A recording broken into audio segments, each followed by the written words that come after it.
we spoke to honest parts on the topic.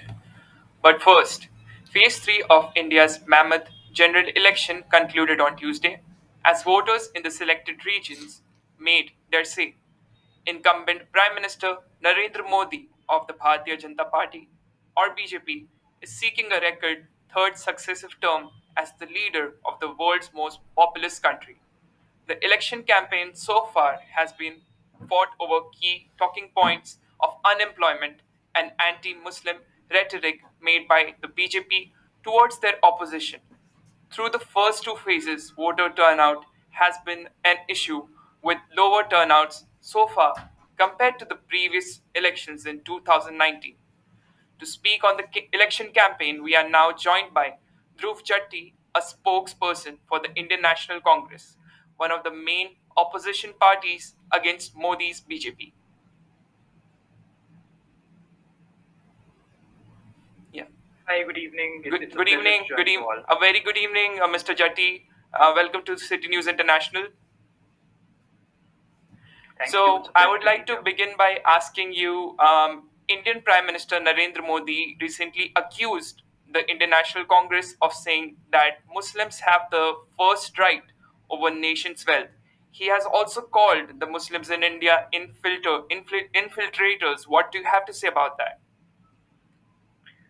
Quite interestingly, the rhetoric of, or what you would rather say, the narrative of the Bharatiya Janata Party, which has been pro-Muslim, which has been anti-Muslim for the past couple of terms, has taken quite a turn on their vote bank, and this the entire concept of where he went on to accuse the Muslims of having the first right over the nation's wealth and calling them infiltrators hasn't sat well with majority of the voters in India, irrespective of them being Hindus or Muslims. And you can see this in Modi's latest statement just a couple of days ago. He goes on to say that he and his party have nothing to do with being anti-Muslim. So this clearly shows that when he went on to call the infiltrators, Muslims as infiltrators, and them having the first right over the nation's wealth, hasn't really sat well, and it hasn't created the right sort of political discourse in which they have been trying to retract their statements. And not just that, if you look at the recent accusations, the Congress over the past 5-6 years has been clearly stating that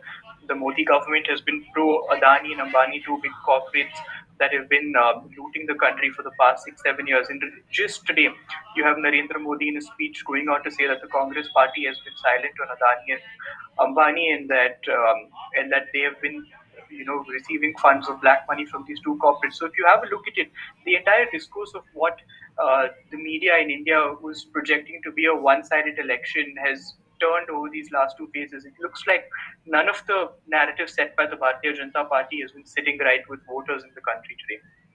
Yes. So, proceeding on, compared to 2019, the voter turnout was slightly lower this year. Through the first few phases so far, how worrying is it for your party? Not just for Congress as a party, but for India as a nation, a lower voter turnout in a national election is extremely worrisome. And I think the Election Commission of India, political parties, activist organizations are required to kind of make sure that this doesn't repeat in the next election that we face 5 years down the line. But whatever said and done, India is currently facing a massive heat wave. That's one of the reasons why we're seeing a major voter turnout where it's comparatively low. We are facing another problem where urban voters aren't coming out to vote. Majority of the voters are intending to be again from rural spaces. The seriousness of elections amongst urban voters remains low, and we saw that in the last election.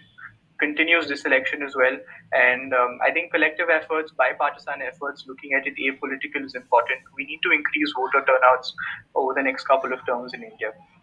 Mr. Jatti, thank you for being in the show. Thank you for your time. Thank you. That was Dhruv Jatti, a spokesperson for the Indian National Congress. Chinese president